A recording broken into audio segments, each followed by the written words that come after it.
പ്രിയപ്പെട്ട സുഹൃത്തുക്കളെ, ഇപ്പോൾ സെൻസസിൻ്റെ കാലമാണ്. നമുക്ക് ചില സംശയങ്ങളുണ്ടാവും. ആ സംശയങ്ങൾ നമുക്ക് തീർക്കുന്നതിന് വേണ്ടി എന്നോടൊപ്പം ഉള്ളത് ഇടുക്കി ജില്ല സെൻസസിൻ്റെ ഫീൽഡ് ട്രെയിനറാണുള്ളത്. അദ്ദേഹം നമ്മുടെ നാട്ടുകാരനാണ്. പേര് പരീതി കുഞ്ഞ് ഷംസു എന്നാണ്. ജോലി എന്ന് പറയുന്നുണ്ട്. അപ്പോൾ ഇദ്ദേഹത്തോട് നമുക്ക് ചോദിക്കാം.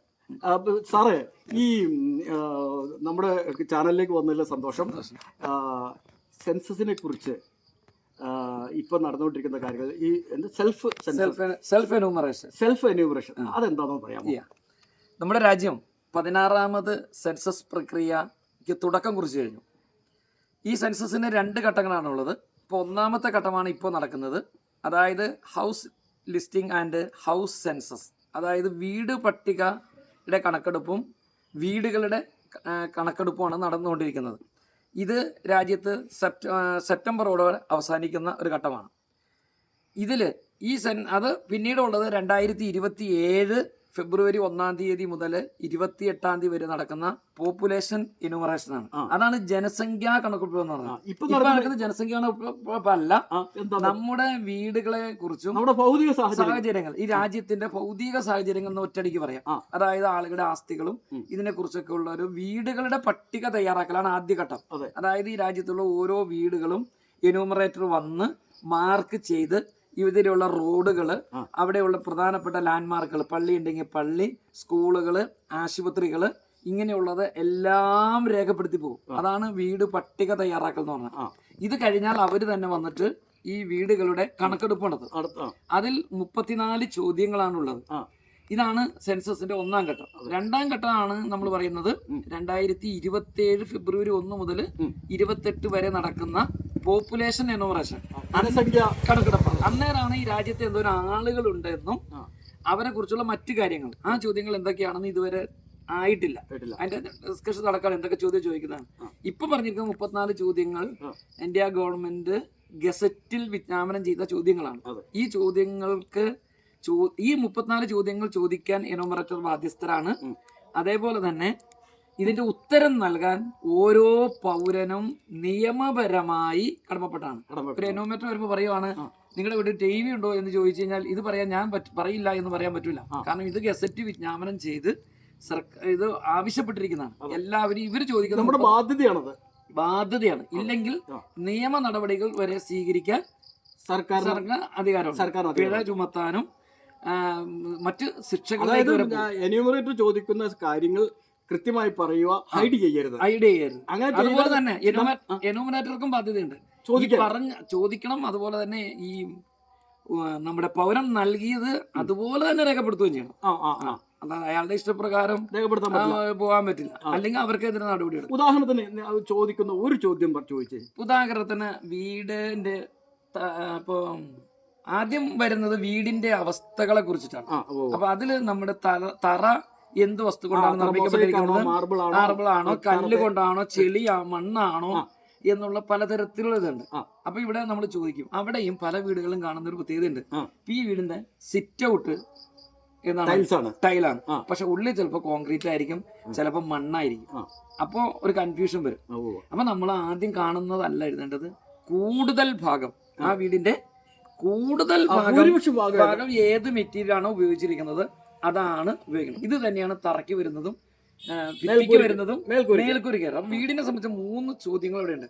തറ എങ്ങനെ നിർമ്മിക്കപ്പെട്ടിരിക്കുന്നു, ഭിത്തി എന്ത് വസ്തു കൊണ്ടാണ് നിർമ്മിക്കപ്പെട്ടിരിക്കുന്നത്, മേൽക്കൂര എങ്ങനെയുള്ളതാണ്, ഇത്തരത്തിലുണ്ട്. അപ്പൊ അത് പറയുമ്പോ ഇപ്പൊ ഒരാള് പെട്ടെന്ന് പറയുമ്പോൾ എന്യൂമറേറ്റർ ഒന്നും കൂടി ഒന്ന് പരിശോധിച്ച് നോക്കണം. പിന്നെ ഒരു ചോദ്യം, വീടിന്റെ അവസ്ഥ വരുന്നുണ്ട്. ഈ അവസ്ഥ വന്നിട്ട് ഇപ്പൊ ഇത് നല്ല വീടാണ്, അലി മേപ്പാടിന്റെ വീട് പക്കാ വീടാണ്. പക്ഷെ മേപ്പാടം പറയുവാണ്, ഇത് മോശം വീടെന്ന് എഴുതി, കച്ച വീടെന്ന് എഴുതിയാൽ മതി, എന്തെങ്കിലുമൊക്കെ ആനുകൂല്യം കിട്ടൂലോ, അതുകൊണ്ട് അങ്ങനെ എഴുതാൻ പറഞ്ഞാൽ എന്യൂമറേറ്റർ അങ്ങനെ എഴുതാൻ പാടില്ല. കാരണം എന്യൂമറേറ്റർ നോക്കുമ്പോ അയാളുടെ കാഴ്ചയിൽ ഇതുണ്ടല്ലോ, വരണം. പിന്നെ മറ്റൊന്ന്, ഇനിയിപ്പോ ഈ നല്ല വീടിനെ കച്ച വീടെന്ന് എഴുതി ഇതുകൊണ്ട് നിങ്ങൾക്ക് പ്രത്യേകിച്ച് ഗുണമൊന്നും കിട്ടാൻ പോകുന്നില്ല. കാരണം ഈ സെൻസസ് ഡേറ്റ എടുക്കുന്നത് വ്യക്തികൾക്ക് ആനുകൂല്യങ്ങൾ കൊടുക്കാൻ വേണ്ടിയിട്ടല്ല, രാജ്യത്തിന്റെ മൊത്തത്തിലുള്ള വികസന പ്രക്രിയ ചെയ്യാൻ വേണ്ടി. ചോദിച്ചോട്ടെ, ഇനി ആദായ നികുതി എന്തെങ്കിലും ഇങ്ങനെ കുഴപ്പങ്ങൾ ഉണ്ടാവുമോ? ഈ സെൻസസിന്റെ ട്രെയിനിങ്ങിനിടയിലും അല്ലാതെയും ഒക്കെ ഒരുപാട് ആളുകൾ ചോദിച്ചു കൊണ്ടിരിക്കുന്ന ചോദ്യം ഒന്ന് ആദായ നികുതിയാണ്. പക്ഷെ അത് നമുക്കറിയാം കുറച്ചുകൂടി ഇൻകം കൂടുതലുള്ള ആളുകളുടെ വരുള്ളൂ. പക്ഷെ കോമൺ പീപ്പിൾ ചോദിക്കുന്ന ഒരു ചോദ്യം ഉള്ളത്, ഇപ്പൊ നമ്മുടെ കേരളത്തില് ഒട്ടുമിക്ക സ്ത്രീകൾക്കും അല്ലെങ്കിൽ പുരുഷന്മാർക്കും ഏതെങ്കിലും തരത്തിലുള്ള പെൻഷനുകൾ കിട്ടുന്നുണ്ട്. ഉണ്ടാവും. സാമൂഹ്യക്ഷേമ സുരക്ഷാ പെൻഷനുകൾ അടക്കം ഉണ്ടാവും. ഈ പെൻഷന് ഒരുപാട് കണ്ടീഷൻ ഉണ്ട്. ഉണ്ടാവും. അതായത് വാർക്ക വീടുണ്ടെങ്കിൽ കിട്ടൂല, കാർ ഉണ്ടെങ്കിൽ കിട്ടൂല, ഇങ്ങനെയുള്ള ഒരു പല ക്രൈറ്റീരിയ ഉണ്ട്. അപ്പൊ അതുകൊണ്ട് ആളുകൾ ഞങ്ങളെ വിളിച്ച് ചോദിക്കുന്നത്, ഈ എന്യൂമറേറ്റർ വരുമ്പോ വീട്ടിലിപ്പോ പിള്ളേക്ക് കാറുണ്ട്, ഇത് കണക്കെടുക്കുന്നത് വീട്ടുടമസ്ഥന്റെ കാര്യങ്ങളല്ല, ആ വീടിന്റെ ഇതാണ് നോക്കുന്നത്. അതായത് ഇപ്പൊ ഒരു ഫോൺ ഉണ്ടോന്ന് ചോദിക്കുമ്പോ ചിലപ്പോ കാരണവന്മാരൊക്കെ ഉപയോഗിക്കുന്നത് പഴയ നോക്കിയുടെ ഫോണായിരിക്കും. അപ്പൊ നമ്മൾ അടുത്ത ചോദ്യം ചോദിക്കുന്നു, മക്കൾ ആരെങ്കിലും സ്മാർട്ട് ഫോൺ ഉപയോഗിക്കുന്നുണ്ടോ? ഉണ്ടെങ്കിൽ അത് എഴുതണം. കാരണം ഇത് കുടുംബത്തെ കുറിച്ച് മനസ്സിലാക്കുന്നത്, വ്യക്തിയെ കുറിച്ചിട്ടല്ല. അതെ, എന്റെ കാര്യങ്ങളാണ് ചോദിക്കുന്നത്. അപ്പൊ ഇങ്ങനെ വരുമ്പോ ഈ കൊച്ചിന്റെ കാർ എഴുതി കഴിഞ്ഞാൽ നമുക്ക് ഈ എന്യൂമറേഷൻ ഭയപ്പെടേണ്ടതില്ല. അല്ല, തീർന്നില്ല, പറയാം. ഈ സംശയം ഒരുപാട് ആളുകൾക്കുണ്ട്. അപ്പൊ നിങ്ങൾ വലിയ സാമ്പത്തികമായി ഉയർന്നതായതുകൊണ്ടാണ് ഇൻകം ടാക്സിനെ കുറിച്ച് ചോദിച്ചത്. അതുകൊണ്ടാണ് അത് ചോദിച്ചത്. പക്ഷെ സാധാരണക്കാരതല്ല. ഈ കാർ ഉണ്ടാവും, അല്ലെങ്കിൽ വീട് ചെറിയതാണെങ്കിലും അത് വാർക്കിയായിരിക്കും. അപ്പൊ ഇത് രേഖപ്പെടുത്തി പോയി കഴിഞ്ഞാൽ അവരുടെ പെൻഷൻ കട്ടാവുന്നതാണ്. ഇവിടെ ഉള്ളത് ഇന്ത്യ ഗവൺമെന്റ് നിയമത്തിലൂടെ തന്നെ പറഞ്ഞിരിക്കുന്ന ഒരു കാര്യം, ഇത് ഈ സെൻസസ് എന്ന് പറയുന്നത് ഭരണഘടനയിൽ 32 പ്രാവശ്യം ഇന്ത്യൻ സെൻസസ് എന്ന വാക്ക് ഉപയോഗിച്ചിട്ടുണ്ട്. 32 തവണ. അത്രയുണ്ട്. സെൻസസ് ആക്ട് 1948 റൂൾ 1990 പ്രകാരമാണ് സെൻസസ് രാജ്യത്ത് നടക്കുന്നത്. അപ്പൊ അതില് സീക്രസിയെ കുറിച്ചും അമെൻഡ് ചെയ്തിട്ടുണ്ടോ? ഈ ആക്ട് അമെൻഡ് ചെയ്തിട്ടില്ല. റൂള് ഓരോ പ്രാവശ്യവും പരിഷ്കരിച്ചാണ് വരുന്നത്. അത് പരിഷ്കരിച്ച വരുന്നത്. അപ്പൊ ഇതിലൊക്കെ പറഞ്ഞിട്ടുണ്ട്, ഇതിൽ നൽകുന്ന വിവരങ്ങൾ 100% കോൺഫിഡൻഷ്യൽ ആയിരിക്കും. ഇപ്പൊ കൊച്ചാപ്പ തന്ന വിവരം എന്യൂമറേറ്റർ അടുത്ത വീട്ടുകാരൻ ചോദിക്കുക, ആ വീട്ടുകാരൻ കാറുണ്ടോ എന്ന് പറഞ്ഞോ ഇല്ലെന്ന് ചോദിച്ചാൽ ആ വീട്ടുകാരനൊന്നും പറയാൻ പാടില്ല. ഇനി ഇതിൽ തരുന്ന ഒരു ഡേറ്റയും കോടതിയിലോ പോലീസ് സ്റ്റേഷനിലോ തെളിവായോ ആവശ്യപ്പെടാൻ പാടില്ല. ഒരു കാരണവശാലും ജഡ്ജിമാർ ആവശ്യപ്പെടില്ല. സൂക്ഷിക്കണം. അല്ല, ഇത് അങ്ങനെ ഉപയോഗിക്കാൻ പാടില്ല. അതായത് കേസുകൾക്കോ കോടതികളിലോ ഒന്നിനും തെളിവായോ പ്രതികൂലമായിട്ട് ഇത് ഉപയോഗിക്കാൻ പാടില്ല. അങ്ങനെ ആവശ്യപ്പെടാനും പാടില്ല. അതുകൊണ്ട് പോലീസുകാരൊന്നും ആവശ്യപ്പെടില്ല, കാരണം അവർക്കറിയാം. അതായത് അത്ര സീക്രസിയാണ്. ഈ ഡേറ്റകൾ രാജ്യത്തിന്റെ പദ്ധതികൾ ആസൂത്രണം ചെയ്യാനും ക്ഷേമ പദ്ധതികൾ നടത്താനും ഇനി റിസർച്ച് പർപ്പസ്, അതായത് ഈ സെൻസസ് എന്ന് പറയുന്നത് 10 കൊല്ലത്തേക്കാണ്. ഇപ്പൊ നമ്മൾ 26, 27 പോപ്പുലേഷൻ സെൻസസ് തീർന്നു. ഇനി അടുത്ത് നടക്കുന്ന 10 കൊല്ലം കഴിഞ്ഞേ നടക്കുള്ളൂ. അപ്പൊ ഈ 10 കൊല്ലത്തേക്ക് ഈ രാജ്യത്ത് എന്തൊക്കെ സംവിധാനങ്ങളാണ് ഏർപ്പെടുത്തേണ്ടത്, അത് ഏത് ഏരിയയിലാണ്? വളരെ രസകരമായൊരു ചോദ്യം, ലാസ്റ്റ് ചോദ്യം ശ്രദ്ധിച്ചായിരുന്നോ? ലാസ്റ്റ് 34ാമത്തെ ചോദ്യം നമ്മുടെ മൊബൈൽ നമ്പർ ഏതാന്നാ. അതിന് മുന്നേ ഒരു ചോദ്യമുണ്ട്, 33ാമത്തെ ചോദ്യമായിട്ട് വരുന്നത്, നിങ്ങൾ മുഖ്യമായും ഭക്ഷണത്തിന് ഉപയോഗിക്കുന്ന ധാന്യം ഏതാണ്? അതിനകത്ത് കുറെ സാധനമുണ്ട്. അരിയാന്ന് പറഞ്ഞു പലരും ചോദിക്കും, ഞാനിപ്പോ ഭക്ഷണം കഴിക്കുന്ന സാധനം സർക്കാർ അറിഞ്ഞിട്ട് എന്താ കാര്യം? അറിഞ്ഞിട്ട് എന്താ കാര്യം? അതിൽ ഒത്തിരി കാര്യങ്ങളുണ്ട്. എന്താണ്? ലഭ്യത, ഈ ഭക്ഷ്യത്തിൽ ലഭ്യത ശരിയാക്കണം. നമ്മുടെ ഭക്ഷ്യം കുറഞ്ഞു പോയോ കൂടിയോ, ഇനി അടുത്ത 10 കൊല്ലത്തേക്ക് ഈ ഇപ്പൊ നിലവിലുള്ള കാർഷിക രീതിയിലോ ഇമ്പോർട്ട് ചെയ്യുകയോ ഒക്കെ ചെയ്യണമെന്നുള്ള നയരൂപീകരണത്തിൽ വരുന്നത്. ഈ സെൻസസ് പ്രകാരം നമുക്കറിയാം കേരളത്തിൽ നിന്ന് ഏതാണ്ട് 99.99% ആളുകൾ ഉപയോഗിക്കുന്നതും അരിയാണ്. അപ്പൊ സെൻട്രൽ ഗവൺമെന്റ് മനസ്സിലാവും, കേരളത്തിലേക്ക് നമ്മൾ ഭക്ഷ്യധാന്യം അലോട്ട് ചെയ്യേണ്ടത് അരിയാണ്. ഗോതമ്പായിരിക്കും പഞ്ചാബിൽ നിന്ന് വരുന്നത്, അത് പഞ്ചാബിലേക്ക് പോകേണ്ടത്. ഇങ്ങനൊരു ഡേറ്റ ഇല്ലെങ്കിൽ എന്ത് ചെയ്യും? കേന്ദ്രം ഇങ്ങോട്ട് 10 ടൺ ഗോതമ്പ് 10 ടൺ ഗോതമ്പ് പഞ്ചാബിലേക്ക് കൊടുക്കുന്നു. ഇവിടെ 5 ടൺ അരി ആയിരുന്നു, അവർക്കും 5 ടൺ അരി കൊടുക്കുന്നു. ഇങ്ങനെ കൊടുത്തു കഴിഞ്ഞാൽ ഇവിടെ ഗോതമ്പ് വേസ്റ്റ് ആവും, അവിടെ അരി വേസ്റ്റ് ആവും. അപ്പൊ അതുകൊണ്ട് ഈ ഡേറ്റ കിട്ടുന്ന അതിന് വേണ്ടിയിട്ടാണ്. അപ്പൊ ഇതിനകത്തുള്ള ഓരോ ചോദ്യങ്ങളും ദേശീയ തലത്തിൽ പ്രാധാന്യമുള്ളതാണ്, വ്യക്തികളല്ല രാജ്യത്തെ മൊത്തത്തിൽ കണ്ടുകൊണ്ടാണ് ഇത് പോകുന്നത്. അപ്പൊ റോഡുകളെ കുറിച്ചൊക്കെ ഇത് മാർക്ക് ചെയ്ത് പോകുന്നുണ്ട്. ഈ റോഡുകൾ മാർക്ക് ചെയ്യുന്ന സമയത്ത് നല്ല റോഡ്, മോശം റോഡ് ഒക്കെ അതിനകത്ത് രേഖപ്പെടുത്തുന്നുണ്ട്. സ്കൂളുകളും പള്ളികളും അമ്പലങ്ങളും ആശുപത്രികളും ഒക്കെ രേഖപ്പെടുത്തി പോകുന്നുണ്ട്. അപ്പൊ ഈ ഡേറ്റ എടുത്ത് നോക്കിയാൽ അറിയാം എവിടെയാണ് സ്കൂളില്ലാത്തത്, എവിടെയാണ് ആശുപത്രി ഇല്ലാത്തത്, എവിടെയാണ് ഇപ്പൊ പാലങ്ങള് തോടുകളൊക്കെ നമ്മൾ രേഖപ്പെടുത്തി പോകും, അതൊന്നും പുഴകളൊക്കെ രേഖപ്പെടുത്തും. ആ. അപ്പൊ പാലം എവിടെ വേണം, അതെ. ഇതൊക്കെ രേഖപ്പെടുത്തും. രാജ്യത്തെ കുറിച്ച് അടിസ്ഥാനപരമായിട്ടുള്ള വലിയൊരു ഡേറ്റയാണ് ഈ സെൻസസിലൂടെ കിട്ടാൻ പോകുന്നത്. അതെ, അതെ. ഇനി മറ്റൊരു കാര്യം ഞാൻ നമ്മുടെ ഇത്രയൊന്നും ചിന്തിച്ചിട്ടില്ലായിരുന്നു കേട്ടോ. ഇല്ല. ആ. പിന്നെ ഇനി ഈ ഇവര് ലേ ഔട്ട് മാപ്പ് എന്ന് പറഞ്ഞ സാധനം വരയ്ക്കുന്നുണ്ട് ഇനോറേറ്റർ ഈ പ്രോസസ്സിന് മുമ്പ്. ആ. അപ്പൊ പലരും ചോദിക്കുന്നത്, ഞങ്ങളുടെ ട്രെയിനിങ്ങിൽ പലരും ചോദിച്ചാ, ഇന്ന് ഗൂഗിൾ മാപ്പ് ഉണ്ട്, ഏത് വീടും ഗൂഗിൾ മാപ്പിലൂടെ നമുക്ക് അതിന്റെ ലൊക്കേഷൻ കണ്ടുപിടിക്കാം, സ്കൂൾ എവിടെയാന്ന് കണ്ടുപിടിക്കാം. പിന്നെ എന്തിനാണ് മനുഷ്യൻ ഇങ്ങനെ പോയിട്ട് വരയ്ക്കുന്നത് എന്ന ചോദ്യം ഒരുപാട് പേര് ചോദിക്കുന്നുണ്ട്. ഗൂഗിൾ മാപ്പ് മാത്രമല്ല, നമ്മുടെ തന്നെ ISROയുടെ ഭുവൻ എന്ന് പറയുന്ന ഒരു ആപ്പും ഇത് തന്നെയാണ്. പിന്നെ സ്മാർട്ട് മാപ്പ് എന്ന് പറഞ്ഞ സാധനമുണ്ട്. അത് കയറി കഴിഞ്ഞാൽ നമ്മുടെ ഡീലിമിറ്റേഷൻ, പഞ്ചായത്ത് ഡീലിമിറ്റേഷൻ നടത്തിയ നമ്മുടെ വാർഡ് അടക്കം അതിനകത്ത് രേഖപ്പെടുത്തിയിരിക്കുന്നത്. ഇപ്പൊ നമ്മുടെ വാർഡ് പണ്ട് 18ാം വാർഡായിരുന്നു. ഇപ്പൊ ഞങ്ങളുടെ 15ആണ്, ഞങ്ങളുടെ 16ആയി. ഈ സ്മാർട്ട് മാപ്പിൽ നോക്കിക്കഴിഞ്ഞാൽ നിങ്ങൾക്ക് ഏറ്റവും ലേറ്റസ്റ്റ് ആ വാർഡുകൾ കാണാൻ പറ്റും. അപ്പൊ അങ്ങനെ ഒരു സംവിധാനം ഉണ്ട്. അപ്പൊ പിന്നെ എന്തിനാണ് ഇവര് വന്നിട്ട് ഇങ്ങനെ വരയ്ക്കുന്നത്? ഇതിന്റെ അർത്ഥം മറ്റതൊക്കെ സാറ്റലൈറ്റ് പിക്ചേഴ്സ് ആണ്. ഇത് ഓരോ വീട്ടിൽ പോയി ഓരോ ബിൽഡിങ്ങുകളും ഓരോ ചെറിയ വഴികളും ഓരോ ചെറിയ സാധനങ്ങളും അതിനകത്ത് രേഖപ്പെടുത്തി പോവാം. ഇത് രാജ്യത്തിന് കിട്ടുന്നത് വലിയൊരു ബിഗ് ഡേറ്റയാണ്. അതായത് ഇപ്പൊ ഈ വീട് മാത്രമല്ല, ഇതിന്റെ അപ്പുറത്തൊരു ചെറിയ വേറെ സ്വതന്ത്രമായിട്ട് ഉപയോഗിക്കുന്ന ഒരു വാടക കെട്ടിടമോ ഇതിന്റെ പുറയിലുണ്ടെങ്കിൽ അവരിത് മാർക്ക് ചെയ്തു. ഇത് സാറ്റലൈറ്റ് ഇല്ലാത്ത അതിനകത്ത് ഉണ്ടാവില്ല, ചിലപ്പോ ഈ വീട് മാത്രമേ അതിനകത്ത് മാർക്ക് കിട്ടുള്ളൂ നമുക്ക്. അപ്പൊ അങ്ങനെയുള്ളൊരു സംഭവമാണ്. അപ്പൊ ഇതാണ് ഇതിന്റെ സെൻസസിന്റെ ഏറ്റവും വലിയ. അപ്പൊ ചുരുക്കി പറഞ്ഞാൽ നമ്മുടെ രാജ്യത്തിനും നമുക്കും ഒക്കെ പുരോഗതി, അടുത്ത 10 വർഷം പുരോഗതിക്കുള്ള കാര്യങ്ങളാണ് സെൻസസിലൂടെ നടക്കുന്നത്. അതുകൊണ്ട് നമ്മളെ പോലുള്ള ആളുകള് ഒരു കാരണവശാലും സെൻസസിൽ നിന്നും വിട്ടുനിൽക്കുകയോ, പണ്ടൊരു പേടിയുണ്ടായിരുന്നു, സെൻസസുകാരൻ വരുമ്പോൾ പേടിയായിരുന്നു, വിവരങ്ങൾ പറയാൻ. അങ്ങനെ ഭയപ്പെടേണ്ടതായ ഒരു കാര്യമില്ല. കാരണം ഇത് വ്യക്തിയെ കേന്ദ്രീകരിച്ചല്ല റിസൾട്ട് പബ്ലിഷ് ചെയ്യുന്നത് അല്ല. സെൻസസ് റിപ്പോർട്ട് വരുന്നത് അലി മേപ്പാടിന് കാറുണ്ട്, അലി മേപ്പാടിന്റെ TV ഉണ്ട്, നല്ല റിപ്പോർട്ട് വരുന്നല്ല. ഈ രാജ്യത്ത് ഇത്ര ആൾക്ക് TV ഉണ്ട്, ഇത്ര ആൾക്ക് TV ഇല്ല, അത് ലൊക്കേഷൻ തിരിച്ചും കിട്ടും. ഏത് സ്റ്റേറ്റിലാണ് കാർ ഇല്ലാത്ത ആളുകൾ താമസിക്കുന്നത് എന്നുള്ള അടിസ്ഥാനമായിട്ട്. അല്ലാതെ ഒരു വ്യക്തിയുടെ കാര്യമല്ല പബ്ലിഷ് ചെയ്യുന്നത്, രാജ്യത്തിന്റെ മൊത്തത്തിലുള്ള. അപ്പൊ എല്ലാവരോടും പറയാനുള്ളത്, സെൻസസിന് ഉദ്യോഗസ്ഥന്മാർ വരുമ്പോൾ വളരെ കൃത്യമായി വിവരം കൊടുക്കണം. അതിപ്പോ സെൻസസ് ഇപ്പൊ നടന്നുകൊണ്ടിരിക്കുന്നത് സെൽഫ് എനുമറേഷൻ. ഇപ്പൊ ഞാൻ പറഞ്ഞു 2 ഘട്ടങ്ങളാന്ന് പറഞ്ഞു. അതിൽ ഒന്നാമത്തെ ഘട്ടമാണ് വീടുകളുടെ പട്ടിക തയ്യാറാക്കലും വീടുകളുടെ കണക്കെടുപ്പും. അത് 1ാം ഘട്ടം. അത് ആരംഭിക്കുന്നത് 2026 ഈ വർഷം ജൂലൈ 1 മുതൽ ജൂലൈ 30 വരെയാണ്. അതിനുവേണ്ടി സെപ്പറേറ്റ് എന്യൂമറേറ്റേഴ്സിനെയും സൂപ്പർവൈസേഴ്സിനെയും ഏതാണ്ട് 30 ലക്ഷത്തിലധികം ജീവനക്കാരെയാണ് ഈ പ്രോസസ്സിന് വേണ്ടിയിട്ട് നിയമിക്കപ്പെട്ട. സംശയം ചോദിച്ചോട്ടെ, ഇപ്പൊ നിങ്ങൾ സെൽഫ് എന്യൂമറേഷൻ നടത്തിയല്ലോ, അപ്പൊ ഈ ആളുകളെല്ലാം അങ്ങനെ ചെയ്യണം എന്ന് നിർബന്ധമുണ്ടോ? സെൽഫ് എന്യൂമറേഷൻ നടത്തണമെന്ന് നിർബന്ധിക്കുന്നില്ല. കാരണം രാജ്യത്ത് നമുക്കറിയാം, സ്മാർട്ട് ഫോൺ ഇല്ലാത്ത അല്ലെങ്കിൽ ലാപ്ടോപ്പ് ഇല്ലാത്ത, കമ്പ്യൂട്ടർ ഇല്ലാത്ത ആളുകളുണ്ടാവും. പിന്നെ ഇത് ചെയ്യാൻ അറിയില്ലാത്തവരുണ്ടാവും. പിന്നെ 34 ചോദ്യങ്ങൾ വായിച്ച് അതിന്റെ ശരിയായ ആൻസർ പറയാൻ പറ്റാത്തവരൊക്കെ ഉണ്ടെങ്കിൽ അവരെ നിർബന്ധിച്ചിട്ടില്ല. എങ്കിലും എന്തെങ്കിലും ചെയ്യുന്ന നല്ലത്. ഇതെന്ന് പറഞ്ഞാൽ ഇന്ന് വരെ നമ്മുടെ 16ാമത്തെ സെൻസസ് ആണ് ഇപ്പൊ നടക്കാൻ പോകുന്നത്. നമ്മുടെ സെൻസസിന് 150 വർഷത്തെ പഴക്കമുണ്ട്.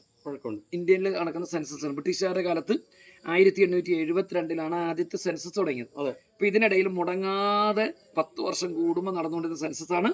പക്ഷെ ഈ ഇപ്പൊ നടക്കേണ്ട സെൻസസ് ശരിക്കും നടക്കേണ്ടിയിരുന്നത് ലാസ്റ്റ് സെൻസസ് നടന്നത് 2011 അപ്പൊ 21 നടക്കണമായിരുന്നു. പക്ഷെ കോവിഡും വന്നു.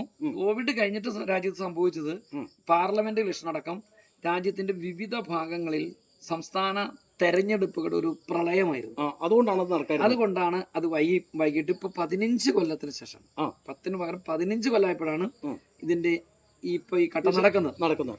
അപ്പോ അതില് ഇന്ന് വരെ ഈ സെൻസസിന് പ്രത്യേകതകൾ 3 മെയിൻ പ്രത്യേകതയാണ് ഈ സെൻസസിനുള്ള. ഒന്ന്, ഇതൊരു ഡിജിറ്റൽ സെൻസസ് ആണ്. ഇതൊരു കംപ്ലീറ്റ്ലി ഡിജിറ്റൽ സെൻസസ് ആണ്. മുമ്പ് നമ്മുടെ വീട്ടിൽ എന്യൂമറേറ്റർ വന്നിരുന്ന ടീച്ചേഴ്സ് വലിയ പേപ്പറൊക്കെ കൊണ്ടുവരും, അതിനകത്ത് കളങ്ങളൊക്കെ ഉണ്ടാവും. ഇവിടെ വന്നിട്ട് 34 എത്രയാണ് ചോദ്യങ്ങൾ ചോദിക്കും. പശുക്കളെ പറ്റിയൊക്കെ ചോദിക്കുമായിരുന്നല്ലോ. അത് അടുത്തല്ല വരുള്ളൂ. ഇത് എന്താ നമ്മൾ പറഞ്ഞു വന്നത്, Digital- വലിയ പേപ്പറൊക്കെ ആയിട്ട് വന്ന് ആ. ചോദിച്ച് ഇത് എഴുതി അതിന്റെ കോഡ് കണ്ടുപിടിച്ച് എഴുതി പിന്നെ അവർ പോയി വീട്ടിൽ പോയി ഇരുന്നിട്ട് അത് വീണ്ടും ക്രോഡീകരിച്ച് സൂപ്പർവൈസർമാർ ഇതിന്റെ എല്ലാം അബ്സ്ട്രാക്റ്റുകൾ ഉണ്ടാക്കി അത് മുകളിലേക്ക് അയക്കണമായിരുന്നു. എന്നാൽ ഇന്ന് നമ്മുടെ രാജ്യം ഡിജിറ്റൽ ഇന്ത്യ ആണ് എന്നാണ് നമ്മൾ പറയണത്. അതെ, അപ്പോൾ അത് തെളിയിച്ചുകൊണ്ട് ആ. ഈ രാജ്യത്തെ 141 കോടി എന്നപ്പോൾ നമ്മൾ പറയുന്നത്, ആ. ഈ 141 കോടി ജനങ്ങളുടെയും വിവരങ്ങൾ രേഖപ്പെടുത്തുന്നത് ഒരു സ്മാർട്ട് ഫോൺ ഉപയോഗിച്ചുകൊണ്ട് അതിനകത്ത് HLO ആപ്പ് എന്ന് പറയുന്ന ഒരു ആപ്പുണ്ട്, ഹൗസ് ലിസ്റ്റിംഗ് ഓപ്പറേഷൻസ് ആപ്പാണ്. ഈ ആപ്പ് ഉപയോഗിച്ചുകൊണ്ടാണ് എന്യൂമറേറ്റ് ചെയ്യുന്നത്. അതായത് ചോദ്യങ്ങൾ അതിനകത്ത് വരും, കറക്റ്റ് ഇതിന് ടിക്ക് ചെയ്ത് കൊടുത്താൽ അതിന്റെ ഫലം ഇപ്പൊ കൊച്ചാപ്പയുടെ വീട്ടിൽ വന്ന് ഇത് ചെയ്യുമ്പോൾ 5 മിനിറ്റ് കൊണ്ട് അവർക്ക് ഏകദേശം പൂർത്തീകരിക്കാൻ പറ്റും. അതങ്ങോട്ട് കഴിഞ്ഞ് കഴിയുമ്പോൾ തന്നെ ഈ വിവരങ്ങൾ ഇതിന്റെ മെയിൻ സെൻട്രൽ സെർവർ എവിടെയാണോ ഡൽഹിയിലാണോ അവിടെ കിട്ടിക്കഴിയും. അല്ലാതെ ഇനി ഇവിടുന്ന് പരിപാടി ഒന്നും വേണ്ട, ഓൺ ദ സ്പോട്ട് കിട്ടി. മറ്റൊന്ന് ക്ലിയർ ആയിട്ടുള്ള കറക്റ്റ് കിട്ടി. കാരണം ഈ എഴുതിക്കൊണ്ട് പോകുമ്പോ അടുത്തത് തിരിച്ചു വരുമ്പോ ഈ കോഡൊക്കെ മാറിപ്പോകും. ഇതൊന്നും സംഭവിക്കുന്നില്ല, അപ്പൊ തന്നെ കിട്ടുന്നു. അതാണ് ഇതിന്റെ ഏറ്റവും ഒരു പ്രത്യേകത. 2, ഇതിന്റെ പ്രത്യേകത സെൽഫ് എന്യൂമറേഷൻ എന്ന് പറയുന്ന പ്രക്രിയ ഇന്ന് വരെ ഉണ്ടായിട്ടില്ല. ഞാൻ മനസ്സിലാക്കിയെടുത്തോളം ലോകത്തൊരിടത്തും സെൻസസ് സെൽഫ് എന്യൂമറേഷൻ ഇല്ല. ലോകത്തെ ഏറ്റവും സെൻസസിനെ കുറിച്ചുള്ള ആദ്യ വാചകം തന്നെ ഇതാണ്, ലോകത്തെ ഏറ്റവും വലുതും ഏറ്റവും വിശ്വസനീയവുമായ സെൻസസ് എന്നാണ് ഇന്ത്യൻ സെൻസസ് അറിയപ്പെടുന്നത്. കാരണം ഇത് നമ്മൾ എന്യൂമറേറ്റർമാര് ഓരോ വീടുകളിലും പോയി പൗരന്മാരെ നേരിട്ട് കണ്ട് അവസ്ഥകൾ ബോധ്യപ്പെട്ട് എടുക്കണം. പല രാജ്യങ്ങളും ഓൺലൈനിലൂടെ അല്ലെങ്കിലും ചെറിയ രീതിയിലേക്കാണ്. ചിലത് ജാതി മാത്രം ചോദിക്കും, ചില ആളുകൾ എന്തെങ്കിലും എണ്ണം മാത്രം എടുക്കും. നമ്മൾ ആളുകളുടെ എണ്ണം മാത്രം അല്ല എടുക്കുന്നത്, ഈ രാജ്യത്തിന്റെ ഭൗതിക സാഹചര്യങ്ങളെ കുറിച്ചുള്ള മുഴുവൻ. അതുകൊണ്ടാണ് ഏറ്റവും വലുതെന്ന് പറയുന്നത്. പിന്നെ നമ്മൾ ഇത് നടത്തുന്നത് ഏതെങ്കിലും ഏജൻസികളെ ഏൽപ്പിക്കുകയല്ല ചെയ്യുന്നത്, സർക്കാർ നേരിട്ട് ഇതിന് കൃത്യമായ സംവിധാനം. ഡയറക്ടർ ജനറൽ സെൻസസ് അവരാണ്. ഡയറക്ടർ ജനറൽ എന്നല്ല, അതൊന്ന് എഡിറ്റ് ചെയ്യുമ്പോൾ പറയണം കേട്ടോ. ഞാൻ പറയാം, registrar general and census commissioner, ഇതാണ് ഇന്ത്യയിലെ ഒരു ടോപ്പ്. മറ്റൊരു പ്രത്യേകത കൂടി ഇതിനകത്തുണ്ട്. ഈ സെൻസസ് പ്രവർത്തനങ്ങളെ എല്ലാം ഇന്ത്യയെ നിയന്ത്രിക്കുന്ന മിനിസ്ട്രി എന്ന് പറയുന്നത് ഏതാന്ന് പറയാ, മാനവ വിഭവശേഷി പറഞ്ഞോളൂ. പീയൂഷ് ഗോയലാണോ? അല്ല, മാനവ വിഭവശേഷി മന്ത്രാലയം ആണ്. അല്ല, ആഭ്യന്തര വകുപ്പാണ്, ഹോം മിനിസ്ട്രി ആണ്. അത് തന്നെ ഇതിന്റെ ഒരു പ്രാധാന്യം. അമിത്ഷാജിയാണ് വ്യക്തി എക്സ് ഓർ വൈ ഇപ്പൊ ഇരിക്കുന്നത്, അതല്ല പ്രസക്തി. ഇത് ആഭ്യന്തര വകുപ്പാണ് നിയന്ത്രിക്കുന്നത്. അപ്പം രാജ്യം സെൻസസ് എന്ന് പറഞ്ഞ പ്രക്രിയക്ക് അത്ര പ്രാധാന്യം കൊടുക്കുന്നുണ്ടെന്നാണ്. കാരണം കുറച്ചുകൂടി ഇതിന്റെ എല്ലാം ഇതുമായി പോകാൻ വേണ്ടിയിട്ട് ആഭ്യന്തര വകുപ്പിന്റേതാകുമ്പോ കുറച്ചുകൂടി അതിനാ ഓരോ നിയമങ്ങൾക്കും നടപ്പിലാക്കുന്ന ഓരോ ഏറ്റവും ഇത് ചുരുക്കി പറഞ്ഞാൽ ഇപ്പൊ ആദ്യമായിട്ട് നമ്മൾ ചെയ്യേണ്ടത് സെൽഫ് എന്യൂമറേഷൻ ആണ്. ഇനി ഇപ്പൊ സെൽഫ് എന്യൂമറേഷനിലേക്ക് വന്നാൽ വളരെ ചുരുങ്ങിയ സമയം കൊണ്ട് സെൽഫ് എന്യൂമറേഷൻ നടത്താം. ഇത് ചെയ്യുന്നത് ആപ്പ് വഴിയല്ല. സെൻസസ് സെൽഫ് എന്യൂമറേഷൻ എന്ന് പറയുന്ന ഒരു വെബ് പോർട്ടലാണ് ഉപയോഗിക്കുന്നത്. ഈ വെബ് പോർട്ടൽ ഉപയോഗിക്കാൻ പൊതുവെ ആളുകൾക്ക് സംശയം ഉണ്ടാവും, അതിന് ലാപ്ടോപ്പ് വേണ്ടേ, ടാബ് വേണ്ടേ?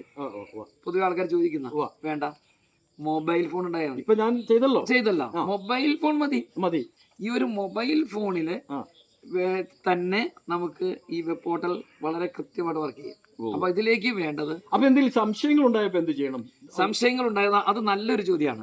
സാധാരണക്കാർക്ക് ഈ 34 ചോദ്യങ്ങൾ, അതിനകത്ത് ഉപ ഉത്തരങ്ങൾ നമ്മൾ സെലക്ട് ചെയ്യാൻ വേണ്ടി ചില ചോദ്യങ്ങൾക്ക് റേഡിയോയിൽ തീർന്നിട്ടില്ല. അപ്പോ റേഡിയോ ചോദിച്ചപ്പോ എന്റെ സത്യത്തിൽ റേഡിയോ ഇല്ല. പക്ഷെ തീർന്നില്ല. പക്ഷെ കാറിനകത്ത് റേഡിയോ ഉണ്ടല്ലോ. നിങ്ങൾ റേഡിയോ പരിപാടി കേൾക്കുന്നുണ്ടോ? ഉണ്ട്. അതും സ്മാർട്ട് ഫോണിൽ നിന്ന് കേൾക്കണമെങ്കിൽ ഉണ്ടെന്ന് എഴുതണം. ഉണ്ട്. മറ്റ് സിസ്റ്റം എന്ന് പറഞ്ഞാൽ കാറ് പോലുള്ളതൊക്കെ കേൾക്കുന്നുണ്ടെങ്കിൽ അത് ഉപയോഗിക്കണം. അപ്പൊ അങ്ങനെ വരുന്നതും ചിലതിന് അതിൽ കൂടുതലുണ്ട്. ഇപ്പൊ കക്കൂസിനെ കുറിച്ചൊക്കെ പല നമ്മൾ കണ്ടല്ലോ, ഫ്ലഷ് മറ്റേ മറിച്ച് എന്നൊക്കെ പറഞ്ഞ ഇങ്ങനെ ഒരുപാട് വന്നല്ലോ. അങ്ങനെ വന്ന ഒരാൾ തെറ്റായിട്ട് ഒരു വിവരം രേഖപ്പെടുത്തി പോയി. അപ്പോൾ എന്ത് ചെയ്യും? നല്ല ഭയം. സെൽഫ് എന്യൂമറേഷൻ നടത്തുമ്പോ ഒന്നുകൊണ്ടും ഭയപ്പെടേണ്ടതില്ല. കാരണം നിങ്ങൾ നടത്തിയ സെൽഫ് എന്യൂമറേഷൻ ഒരിക്കലും ഇതിന്റെ മെയിൻ സെർവറിലേക്ക് സിങ്ക് ആകുന്നില്ല. സിങ്ക് ആകുന്നില്ല. ഇപ്പൊ ഇത് ചെയ്തത് മെയിൻ ഇതിലേക്ക് പോയിട്ടില്ല. ഇനി ഇത് ചെയ്യുന്നത് ഇപ്പൊ നിങ്ങൾ ഇത് ചെയ്ത് കഴിയുമ്പോൾ ഒരു 11 അക്കങ്ങളും മുമ്പിൽ ഒരു എച്ചുമുള്ള നമ്പർ കോഡ് കിട്ടിയില്ലേ? കിട്ടി കിട്ടി കിട്ടി. ഇതിന് പറയുന്ന പേര് സെൻസസ് ID എന്നാണ്. Census ID, self enumeration ID, SEID, self enumeration ID. ID. ഈ ID വരുന്ന ആളെ ഈ വരുന്ന ആളെ എന്യൂമറേറ്റർ ചോദിക്കും നിങ്ങളോട്. ഇനിയിപ്പോ അഥവാ അവര് വിട്ടുപോയാൽ വിട്ടുപോകില്ല, ഞാൻ കാരണം ഒരു വിട്ടുപോകില്ല, ഒരു കാര്യം കൂടെ വിട്ടുപോകില്ല. ഒരു കാര്യം പറയട്ടെ. ഈ സെൽഫ് എന്യൂമറേഷൻ നമ്മുടെ മഹലുകൾ കേന്ദ്രീകരിച്ച് ഒരു സെറ്റപ്പ് ഉണ്ടാക്കുന്നത് നല്ലതല്ലേ? അതിലേക്ക് വരാം. അതിനു മുമ്പ് നമ്മൾ ഈ സെൽഫ് എന്യൂമറേഷനെ കുറിച്ച് പറഞ്ഞ് തീർന്നിട്ട് പറഞ്ഞാൽ ആയിക്കോട്ടെ ആയിക്കോട്ടെ ആയിക്കോട്ടെ. അപ്പൊ ഇവർക്ക് എന്തായാലും ചോദിക്കും, കാരണം അതിനകത്തൊരു വിൻഡോ വരുന്നുണ്ട്. ഈ ആള് ഇപ്പോ മെപ്പാട്ട് അലി സെൽഫ് എന്യൂമറേഷൻ നടത്തിയിട്ടുണ്ടോ എന്ന ചോദ്യം വരുന്നുണ്ട് അവർക്ക്. അപ്പോ യെസ് ഓർ നോ, യെസ് അടിച്ചാൽ അപ്പൊ തന്നെ ഈ ID പറഞ്ഞു കൊടുക്കണം. ഈ ID കൃത്യമായിട്ട് പറഞ്ഞു കൊടുത്തില്ലെങ്കിൽ, തെറ്റിപ്പോയാൽ അതിനകത്ത് ഡേറ്റ കാണിക്കും. അല്ല, ഞാൻ സ്ക്രീൻഷോട്ട് എടുത്ത് വെച്ചിട്ടുണ്ട്. അതല്ലെങ്കിൽ ഇതിന് ചെയ്യേണ്ടത്, ഇപ്പൊ നമ്മൾ അവര് വരുമ്പോ നമ്മൾ വീട്ടിലുണ്ടാവണമെന്നില്ലല്ലോ. വീട്ടിലേക്ക് അതുകൊണ്ട് കിട്ടിയ ആളുകൾ ചെയ്യേണ്ടത് വീട്ടിലുള്ള മറ്റു നമ്മൾ കുടുംബങ്ങൾക്കിടയിൽ ഒരു വാട്സ്ആപ്പ് ഗ്രൂപ്പ് ഉണ്ട് ഞങ്ങള്.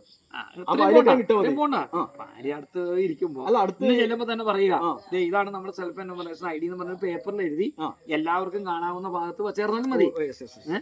വച്ചേർന്നില്ല, അല്ലെങ്കിൽ പിള്ളേരുടെയൊക്കെ മൊബൈലിലേക്ക് ഇട്ട് നമ്മുടെ സുഹൃത്തുക്കളോട് പറയാനുള്ളത്, ഈ സെൽഫ് എന്യൂമറേഷൻ നിങ്ങൾ ചെയ്യണം. എങ്കിലാണ് വരുന്ന ആളുകൾക്ക് വളരെ എളുപ്പത്തിൽ 5 മിനിറ്റ് കൊണ്ട് നിങ്ങളുടെ ഇടപാട് തീർക്കാമല്ലോ. സെൽഫ് എന്യൂമറേഷൻ എന്തെങ്കിലും സംശയം ഉണ്ടെങ്കിൽ നമ്മുടെ പരീത് കുഞ്ഞ് ശംസുവിനെ ബന്ധപ്പെട്ട് അദ്ദേഹം തീർച്ചയായിട്ടും പിന്നെ ഇതിനകത്ത് വേറെ ചെറിയ ചെറിയ സംശയങ്ങൾ ഞാനും കൊടുക്കാം. ഈ സെൽഫ് എന്യൂമറേഷൻ വേറെ ഉണ്ട്. ഓരോ പൗരന് കിട്ടിയ വലിയൊരു അവകാശമാണ്. ഇതുവരെ സെൻസസില് അവര് ചോദ്യങ്ങൾ ചോദിക്കും, എനോവരുടെ ചോദ്യങ്ങൾ ചോദിക്കും, നമ്മൾ പറഞ്ഞു കൊടുക്കും. അവര് അതിന്റെ കോഡൊക്കെ രേഖപ്പെടുത്തി കൊണ്ടുപോകും. ഇത് തെറ്റിപ്പോയിട്ടുണ്ടോ, നമ്മൾ പറഞ്ഞത് തന്നെയാണോ അവര് എഴുതിയിരിക്കുന്നത് എന്ന് വെരിഫൈ ചെയ്യാൻ അല്ല, ഇതിനകത്ത് നേരത്തെ പേപ്പർ ആൻഡ് പെൻസിൽ ആയിരുന്നപ്പോ നമുക്ക് ഇത് അറിയാൻ പറ്റുന്നില്ല. ഇത് അതിനല്ല, സെൽഫ് എന്യൂമറേഷൻ ഞാൻ തന്നെയല്ല എന്റെ വീട്ടിലെ വിവരങ്ങൾ രേഖപ്പെടുത്തിയിരിക്കുന്നത്. അപ്പൊ ഇത് കിട്ടിയ വലിയൊരു അവകാശമാണ്. സർക്കാർ സംബന്ധിച്ച് ചെലവാണ് കൂടുതലാണ്, കാരണം ഇങ്ങനത്തെ ഒരു സിസ്റ്റം ഉണ്ടാക്കാന്നൊക്കെ പറയാം. പക്ഷെ നമ്മളെ അംഗീകരിക്കുകയാണ്. ഞാൻ ചോദിക്കട്ടെ, നമ്മള് ഫരീദ് കുഞ്ഞ് സാഹിബിനെ ബന്ധപ്പെടാൻ കഴിയാത്ത ഇത് കാണുന്ന ധാരാളം ആളുകളുണ്ടാവും. അപ്പൊ എന്നെ സംബന്ധിച്ചിടത്തോളം ഞങ്ങളുടെ കണ്ണൂരും കാസർഗോഡൊക്കെ നമ്മുടെ സുഹൃത്തുക്കളുണ്ട്.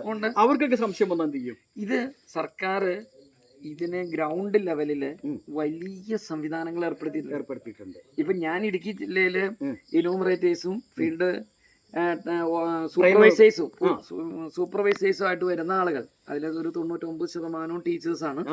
അതിന്റെ കാരണം എന്ന് പറയുന്നത് നമ്മുടെ സർക്കാർ സംവിധാനത്തെ ഹ്യൂമൻ റിസോഴ്സ് എന്ന് പറയുന്നത് അധ്യാപകരാണ്. കേരളത്തിൽ നമുക്കറിയാലോ, 5.5 ലക്ഷം ജീവനക്കാരുണ്ടെങ്കിൽ അതിലൊരു 2.25 ലക്ഷത്തിലധികം പേര് 3 ലക്ഷത്തോളം അധ്യാപകരാണ്. മറ്റെല്ലാ ഡിപ്പാർട്ട്മെന്റും കൂടിയാണ് പകുതി താഴെയുള്ളത്. അതിൽ തന്നെ പോലീസ്, എക്സൈസ്, ഫോറസ്റ്റ് ഒക്കെ ഫോഴ്സുകളാണ്. അവരെ പിന്നെയും കൂടുതൽ അവരെടുക്കാൻ പറ്റില്ല. അവർക്ക് ഒന്ന് ഞാൻ മറ്റു പ്രവർത്തനങ്ങൾ ബാധിക്കും. ഇതൊക്കെ ഉള്ളത് കൊണ്ടാണ്. അപ്പൊ സ്വാഭാവികമായിട്ടും ആൾക്കാർ കമന്റ് ഇടും, ഞങ്ങളുടെ കൊച്ചുങ്ങളുടെ പഠനം പോയി, പിള്ളേര് സ്കൂളിൽ അധ്യാപകരില്ലാതെ ഇരിക്കുക എന്നൊക്കെ പറഞ്ഞ ആൾക്കാർ കമന്റ് ഇടും. കാരണം ഒരുപാട് ആളുകൾ അവരോട് നമുക്ക് പറയാനുള്ളത്, ഈ സെൻസസ് എന്ന് പറയുന്നത് 10 വർഷം കൂടുമ്പോൾ മാത്രം നടക്കുന്ന ഒരു പ്രോസസ്സാണ്. ഈ രാജ്യം അത്രമാത്രം പ്രാധാന്യം അതിന് കൊടുക്കുന്നതാണ്. ഈ ഡേറ്റ കളക്ട് ചെയ്യാൻ ഈ അധ്യാപകർ ഉപയോഗിക്കുന്നതിന് വേറൊരു കാരണമുണ്ട്. ഈ അധ്യാപകർ പൊതുവെ ഇവർക്കൊക്കെ ഡ്യൂട്ടി കൊടുത്തിരിക്കുന്നത് HLB എന്ന് പറയും, ഹൗസ് ലിസ്റ്റ് ബ്ലോക്ക്, അവർക്ക് ഏരിയ, അത് അവർ വർക്ക് ചെയ്യുന്ന സ്ഥാപനത്തിന്റെ സ്കൂളിന് ചുറ്റുമുള്ള സ്ഥലമായിരിക്കും. അപ്പൊ ഈ ആളുകൾക്ക് ഈ ടീച്ചേഴ്സിനെ അറിയാം. ഒരു അപരിചിതനായ ആൾ ഇന്നത്തെ ഒരു സാഹചര്യത്തിൽ വീട്ടിൽ വന്നാൽ ഒരാളും ഒരു ഡേറ്റ അധ്യാപനം എല്ലാവരും വീട്ടിൽ കയറ്റും, ഡേറ്റ കൊടുക്കും. ഒന്നെങ്കിൽ അവർ അറിയും. അധ്യാപകർ ആളുകൾക്ക് കുറച്ചുകൂടി അഡ്രസ്സായി. അപ്പൊ ആളുകൾ ക്രെഡിബിലിറ്റി വിശ്വാസങ്ങളൊക്കെ. അപ്പൊ ഇങ്ങനെയൊക്കെ നോക്കിയിട്ട് പിന്നെ ഞാൻ ആദ്യം പറഞ്ഞ പോയിന്റാണ് ഹ്യൂമൻ പ്രദേശത്തുള്ള ആളുകൾക്ക് ഈ സെൻസസുമായിട്ട് എന്തെങ്കിലും സംശയം എന്യൂമറേറ്റേഴ്സ് ഉണ്ട്. പിന്നെ എല്ലാ സ്ഥലങ്ങളിലും ട്രെയിനിങ് കൊടുക്കാൻ വേണ്ടിയിട്ട് ഞങ്ങളെ പോലെയുള്ള ഡിസ്ട്രിക്ട് ഫീൽഡ് ട്രെയിനേഴ്സ് എന്നാണ് അറിയപ്പെടുന്നത്, അവരുണ്ട്. ഇത് കൂടാതെ തന്നെ സർക്കാർ മീഡിയകളിലൂടെയൊക്കെ വലിയ പബ്ലിസിറ്റി കൊടുക്കുന്നുണ്ട്. ഭയങ്കര പത്രങ്ങളിലും എല്ലാത്തിലും ഭയങ്കര പബ്ലിസിറ്റി ഉണ്ട്. പിന്നെ ഇത് കൂടാതെ നമുക്ക് ചെയ്യാം. ഇപ്പൊ എന്നോട് ആദ്യം ഒരു ചോദ്യം ചോദിച്ചല്ലോ, നമ്മുടെ മഹല്ലില് തീർച്ചയായിട്ടും എല്ലാ മഹല്ലുകാർക്ക് ചെയ്യാം. ഇതിനൊരു സംവിധാനം നമ്മൾ SIR ചെയ്തതുപോലെ ഒരു സംവിധാനം ഈ സെൻസസുമായി ബന്ധപ്പെട്ട് എല്ലാ മഹല്ലുകാർക്കും മാത്രമല്ല, ലൈബ്രറികളുണ്ട്, നമ്മുടെ നാട്ടില് ഉണ്ട് ഇഷ്ടംമാതിരി ലൈബ്രറികളുണ്ട്, ക്ലബുകളുണ്ട്, മഹല്ല്, അമ്പലം, പള്ളി എല്ലാവരും കൂടണം. ഓരോ സംഘടനകള്, NSS, SNDP, ഇങ്ങനെയൊക്കെയുള്ള എല്ലാം ഗ്രൗണ്ട് ലെവലിൽ എല്ലായിടത്തും കേരളത്തിലുണ്ട്. ഉണ്ട്. അവരൊക്കെ ഒരു കൂട്ടായ്മ വിളിക്കുക, എന്നിട്ട് ആളുകളെ വിളിക്കുക. അപ്പം ആളുകൾ ഫോൺ കൊണ്ടുവരണമെന്നൊന്നുമില്ല. നമ്മളവിടെ ഒരു ലാപ്ടോപ്പ് വെച്ചാൽ നെറ്റ് കണക്ഷൻ ഉള്ളത് വെച്ച് കഴിഞ്ഞാല് നമുക്ക് പഠിപ്പിക്കണ്ട, ചെയ്തു കൊടുക്കാമല്ലോ. ചെയ്തും കൊടുക്കാം. ഇതിനകത്ത് ഒരു കാര്യമുണ്ട്. നമ്മളൊരു 4-ാമത് എത്തിയപ്പോ വീടിന്റെ ജിയോ മാപ്പിംഗ് ഉണ്ടല്ലോ. അപ്പൊ ആളുകൾക്ക് ഒരു സംശയമുണ്ട്, ഇത് വീട്ടിൽ പോയി ഇരുന്നാലല്ലേ നമ്മുടെ വീടിന്റെ ലൊക്കേഷൻ കിട്ടുള്ളൂ എന്ന്. അല്ല, നമ്മളെ വീട്ടിലിരുന്നല്ല ചെയ്ത്, നമ്മൾ പുറത്തിരുന്നാ ചെയ്ത്. അത് നമുക്ക് കിട്ടി. ഇതുപോലെ കേരളത്തിൽ എവിടെ ഇരുന്ന്, ഉദാഹരണം പറഞ്ഞ എന്റെ വീട് പഴക്കാപ്പള്ളിയിലാണല്ലോ. ഞാൻ എന്റെ സെൽഫ് എന്യൂമറേഷൻ നടത്തിയത് ഇടുക്കി പൈനാവിലെ കളക്ടറേറ്റ് കോൺഫറൻസ് ഹാളിൽ ഇരുന്നോണ്ടാ. ഏകദേശം 100 കിലോമീറ്ററുകൾക്ക് അപ്പുറത്ത് ഇരുന്നാ ചെയ്യുന്നത്. അപ്പൊ ഇതുകൊണ്ട് എവിടെ ഇരുന്ന് സെൽഫ് എന്യൂമറേഷൻ. പിന്നെ വേറെ ചോദ്യമുണ്ട്, ഇത് ഗൾഫിൽ ഇരുന്ന് ചെയ്യാമോ? അത് ചെയ്യാൻ പറ്റുമോ? ഗൾഫിൽ ചെയ്യാൻ റെസിഡൻസിന്റെ പ്രശ്നം വരും. എന്താ റെസിഡൻസ്? ഇല്ലേ? എന്ത് ഇല്ല, പറ്റില്ല.